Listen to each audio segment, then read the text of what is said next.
Cando hai unha semana e pouco comezábamos a campaña electoral aí na Praza dos Ovos, eu lembraba a Carlos Negreira, non sei se vos lembrades de Carlos Negreira.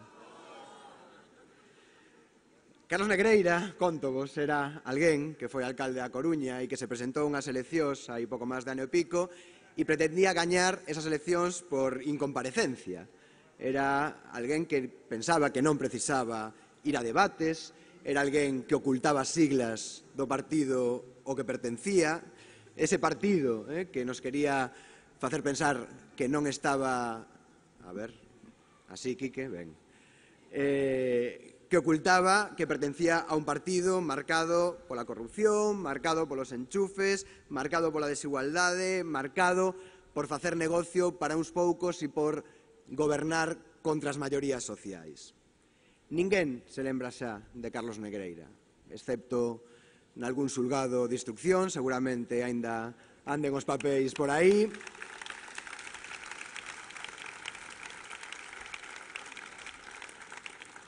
Ninguén vota de menos a Carlos Negreira, ninguén o vota de menos, sobre todo todas esas persoas que durante o seu goberno na nosa cidade se viron desprazadas ao limiar da pobreza. Ninguén se lembra xa del. A min estes días, Alberto Núñez Feijóo lémbrame moito a Carlos Negreira.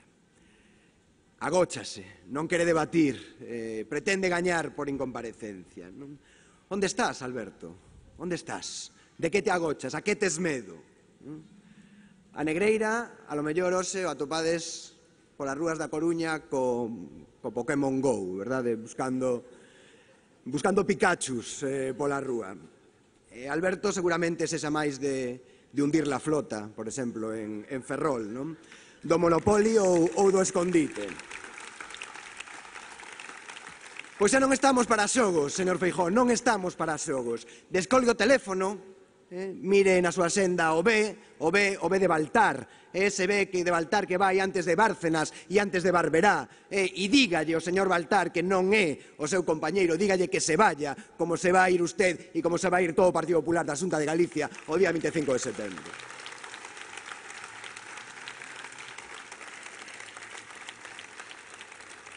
Porque non nos merecemos un presidente que nos ten por idiotas, que nos minte, que nos di que dende que el chegou á presidencia reduciuse o paro e aumentou a ocupación. Pois non, eso non son o que din os datos. Os datos din que hai 120.000 persoas menos traballando en Galicia desde o ano 2009. Os datos din que na última legislatura se perderon máis de 20.000 postos de traballo.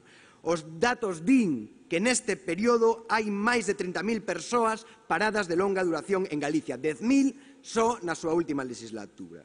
Feijóo nos minte e di que Galicia é a comunidade autónoma onde menos medrou a débeda. Pero a realidade nos di outra cousa. Os datos dinnos outra cousa. Os datos dinnos que o gasto social na nosa comunidade autónoma, no noso país, perdeu un 8% nos últimos 8 anos. Nos di que esa débeda custa xa un 16% do presuposto da comunidade autónoma, unha das maiores porcentaxes de débeda de calquera comunidade autónoma no Estado español. Aquí, na Coruña, tamén nos contaban unha historia. Nos decían que todo iba ben, que sobraban os cartos, que non había problemas. E a realidade era outra. A realidade era que se disparaba o desemprego e esta cidade se estaba quebrando en dous. Unha onde uns poucos vivían moi ben e outra onde a maioría estaba empezando a pasar serios problemas para cubrir as súas necesidades básicas. Iso era o que dicía o Partido Popular. Iso era o que decían Carlos Negreira e Alberto Núñez Feijóo, que todo iba ben, mentras o 25% da poboación da cidade da Coruña corría risco severo de pobreza. Pois iso, señores do Partido Popular, iso rematou.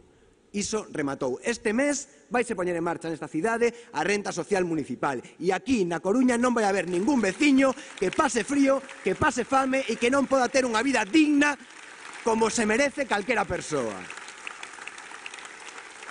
Así que aquí na Coruña dixémoslle que non, que na Coruña non. E agora lles imos a decir que así, en Galicia, non. Que esa non é a Galicia que queremos.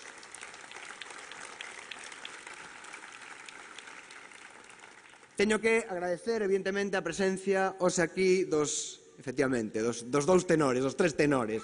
Grazas a Jorge, grazas a Martiño, grazas por estar aí, grazas por axudarnos a construir esta ferramenta do cambio, esta ferramenta que é hoxe En Marea. Gracias por ser alcaldes rebeldes, alcaldes competentes e alcaldes solidarios. Gracias por ver máis aló, porque isto, evidentemente, non acaba aquí.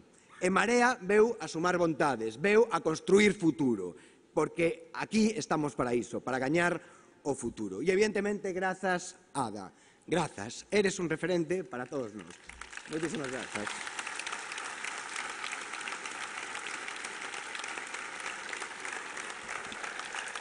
Ada demostrounos que se podía estar á altura nas rúas, que se podía estar á altura na trincheira e que se podía ter a xenerosidade de saltar a unha trincheira aínda máis difícil que a trincheira da alcaldía e facelo ben, e facelo demostrando que se pode gobernar de outra forma, que se pode poñer as institucións ao servicio da xente. E hoxe Ada Colau é un espello onde mirarnos. Hoxe Ada Colau é a mellor alcaldesa do Estado español. Moitísimas grazas, Ada Colau.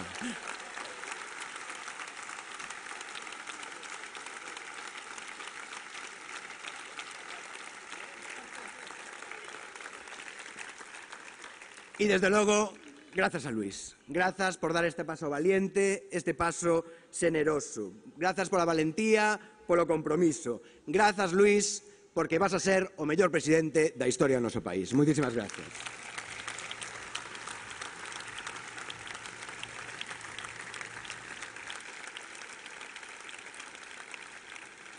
E evidentemente que estemos hoxe aquí, que estén Luca, Antón, os tres tenores, que este Ada, que este Luis, que estemos todos xuntos, non é por casualidade, é porque este sentimento que temos os que estamos todos hoxe aquí e todas é porque compartimos a visión e compartimos o sufrimento que ten a maioría social deste país. Porque o que en Barcelona se chama un desafiuzamento, aquí na Coruña é un desafiuzamento. Porque Jorge sabe que o que en Ferrol se chama Navantia, aquí na Coruña chamase Alcoa. Porque Martiño sabe que o que en Santiago se chama Conde Roa, aquí na Coruña chamase Pokémon. Porque Luis sabe que o que en Valencia se chama Rita Barberá, aquí en Galicia chámase Baltar. E todos, en Madrid, en Barcelona, en Valencia, en Santiago, en Ferrol, sabemos que o que se chama ali Partido Popular, aquí, en Galicia, chámase Partido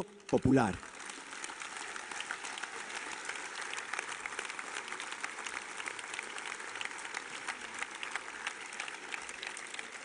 Así que, vai, señor Feijóo. Adeus, señor Feijóo. Vostede xa perdeu as eleccións. Perdeu as eleccións o día que decidiu que os seus problemas da xente non eran os seus problemas. E perdeu as eleccións desde que esta marea de vontade popular e unidade popular comeceu a surdir no noso país. En maio de 2015 dixemos que íamos a recuperar as institucións para a xente. E o fixemos. E que o íamos a facer coas nosas mans. E que iba a comezar un tempo novo. E que a política iba a cambiar para sempre. E estamos cambiando a política para sempre. Dixemos que desafialos xa era unha victoria. Dixemos que perder o medo xa era unha victoria. Dixemos que intentalo era unha victoria. E non só perdimos o medo, non só desafiamos, sino que gañamos, sino que tivemos a victoria. E o fixemos así, coas nosas mans, sin medo, co que tiñamos, coas mans da xente. E agora vamos a hacer coas mans de Luca, coas mans de Antón, coas mans de Jorge, coas mans de Martiño, coas mans de Ada, coas mans de Luis, e tamén podedes contar coas miñas mans, porque esta revolución democrática xa non hai quen a pare. Nos queda unha semana.